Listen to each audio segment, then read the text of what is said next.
Buenas noches. Hoy el periodista Jorge Lanata anunció que le van a iniciar un juicio al presidente Javier Milei. A ver, lo primero que le dijo es larretista, en alusión a Horacio Rodríguez Larreta. Nada, como dice Lanata, si aún cuando lo fuera, ¿qué pecado cometió? No, ninguno. Pero el problema es cómo siguió. Siguió diciéndole que si el Jorge Lanata estaba esperando un sobre para decir la verdad. Y ahí sí ya lo acusó de un delito, lo acusó de corrupción. Lo que no es nuevo en el presidente, no es nuevo en el presidente. Ahora, en el caso de Lanata, que tiene una trayectoria de décadas y que todos lo conocemos y que se ha enfrentado con todos los gobiernos, y todos sabemos que es un tipo honesto, que no es un tipo que ha recibido sobres nunca. ¿De qué estamos hablando? No sé, el presidente parece a veces que recién llegó a este mundo y recién conoce a la gente. A Lanata, algunos lo quieren, otros no lo quieren, los periodistas lo queremos, pero nadie puede decir que es un hombre deshonesto. Nadie. También hay un periodista, Jorge Fontevecchia, que es el director de Perfil, que le va a iniciar juicio al presidente. A ver, ¿cómo empezó lo de Lanata? Empezó lo de Lanata cuando Lanata fue crítico de que el embajador de Israel estuviera ayer en la reunión del comité de crisis del gobierno presidido por el presidente Milei cuando llegó de Estados Unidos y a propósito del ataque criminal que había sufrido Israel de parte de Irán.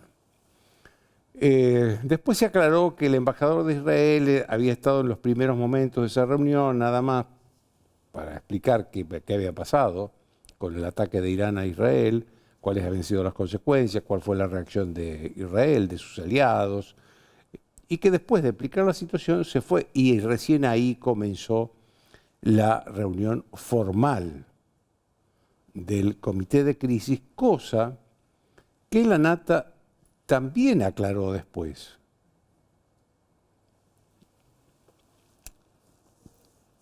Quiero hacer un paréntesis sobre este tema, porque el mundo está viviendo dos guerras muy importantes. Y por ahí los argentinos no nos damos cuenta, porque estamos lejos de todo ese mundo, esa parte del mundo. Una es la invasión, que ya lleva varios años, la invasión de Rusia a Ucrania, que parecía que era un paseo de Rusia y tomaba Ucrania. No es un paseo, no está logrando su objetivo, pero cuestan vidas, cuesta sufrimiento. Y la otra es la guerra que empezó en Medio Oriente el 7 de octubre pasado, cuando el grupo terrorista Hamás invadió territorio soberano de Israel, secuestró a ciudadanos israelíes, algunos los mató.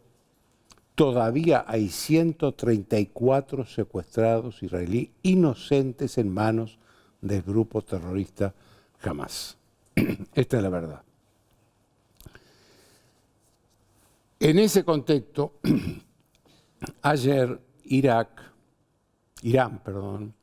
atacó a Israel con 350 drones y misiles, en supuesta respuesta por un ataque que Israel le había hecho a un consulado de Irán en Siria la semana pasada, hace 15 días, donde había tipos importantes de la Guardia Revolucionaria iraní, temibles dirigentes de esa guardia, que como hemos visto todo ese mundo de Irán, en una resolución de la semana pasada de la Cámara de Casación Penal de Argentina, participó en el atentado que voló la AMIA. Israel siempre se habló de que Israel tenía una cúpula de acero, la llaman metafóricamente, en realidad son métodos militares, tecnología militar para contener a todo misil o dron suicida que llegue a Israel y no lo deje ingresar en el territorio de Israel. esa cúpula funcionó perfectamente. Y la verdad que solamente entró un dron a una unidad militar israelí, que no hizo grandes daños, y sí hirió en otro lugar a una niña de 10 años. Eso fue todo lo que hizo. Esos 350 drones y misiles, lo único que hicieron fueron esas dos cosas. Con lo cual, tenemos que, como conclusión, decir hubo un triunfo de Israel y hubo una derrota de Irán claramente. Pero la pregunta que debemos hacernos, me parece a mí, es más profunda que esto. Porque esto es la coyuntura. ¿Qué hubiera pasado si Israel no hubiera tenido esa enorme, monumental tecnología que le permitió cubrir su cielo para que esos misiles y esos drones no ingresaran a su territorio? ¿Qué hubiera sucedido? ¿Qué hubiera sido de Israel en ese caso? Hoy sería un país devastado por 350 drones suicidas y misiles lanzados directamente de Irán hacia Israel. Volvamos al país, a Milei y a la nata. El problema de fondo del presidente es que acusa a los periodistas que no coinciden con él o que tienen una opinión distinta a la de él, de corruptos. Este es el problema de fondo. Más aún, en un reportaje que dio el sábado a un periodista muy de derecha norteamericano, le dijo que el periodismo argentino era la peor cloaca del mundo. La peor cloaca del mundo. El presidente comete dos errores: o generaliza sobre los periodistas sin dar nombres, o como en el caso de la nata, los nombra, pero no da pruebas. Lo acusa de un delito, pero no da pruebas.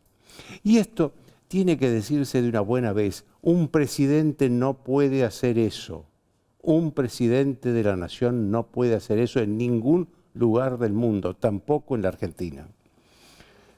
El presidente tiene todo el derecho a desmentir si hay una información falsa, a aclarar una noticia si es confusa, si la noticia no es clara. Todo el derecho del mundo. Lo que no puede hacer es calumniar y difamar a periodistas solo porque no piensan como él o porque dieron una información que fue en un momento confusa, después se aclaró, como el caso de la nata.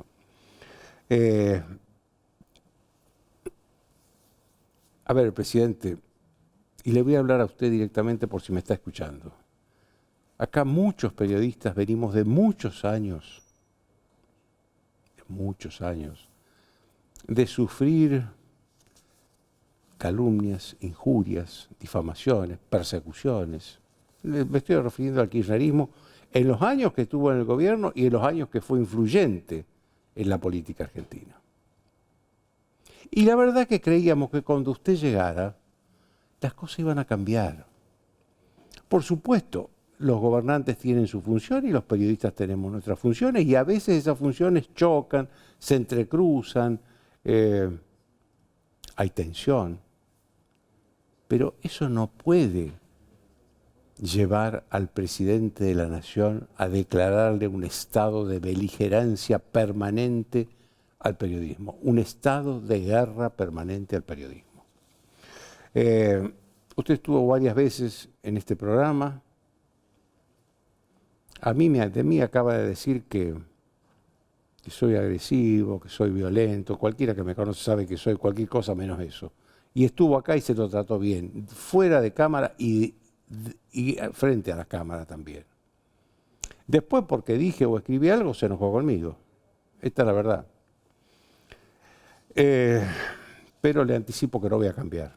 He sido siempre así y voy a seguir siéndolo. Otro tema. Hoy se reveló que 110.000 extranjeros están cobrando un subsidio que se llama Potenciar Trabajo. 110.000 extranjeros. La verdad que es difícil hablar de la inmigración en la Argentina porque la Argentina es un país de inmigrantes, todos en algún lugar de nuestro antepasado hay un inmigrante. Pero depende del momento de las inmigraciones. Las grandes olas de inmigraciones en la Argentina fueron cuando el país crecía y realmente necesitaba inmigrantes para el trabajo de los inmigrantes para seguir creciendo. No es este el momento de ahora. No es ese el momento de ahora. Creo que habría que hacerse una diferencia entre los inmigrantes que llegan con una profesión, un oficio, hasta un trabajo ya contratado, y los que llegan sin ninguna herramienta y dependen del Estado para poder tener un plato caliente en la mesa todos los días. Y esta diferencia no es una segregación ni es una discriminación, por favor, no lo entiendan así. Es que la diferencia es fundamental porque este país, la Argentina, está viviendo un monumental ajuste de sus cuentas públicas y de su economía en general que pagan los jubilados, pagan los asalariados. Entonces es contradictorio que por un lado el mismo Estado le esté pagando subsidios para que subsistan extranjeros y por otro lado le esté haciendo un ajuste brutal a sus jubilados, a sus asalariados. Eso de ayudar a los extranjeros lo pueden hacer y lo deben hacer y lo deberíamos hacer nosotros en otro momento, pero con países que ya tienen en su economía resuelta y su sociedad tiene un estándar de vida bueno. El kirchnerismo hizo uso y abuso político de la inmigración. Tal vez y seguramente sin que los inmigrantes ni siquiera lo sepan. Lo que estamos viviendo ahora es consecuencia de todo lo que se hizo en esos años que los periodistas, señor presidente, denunciamos y combatimos. Después de una breve pausa, el periodista Ricardo Ross.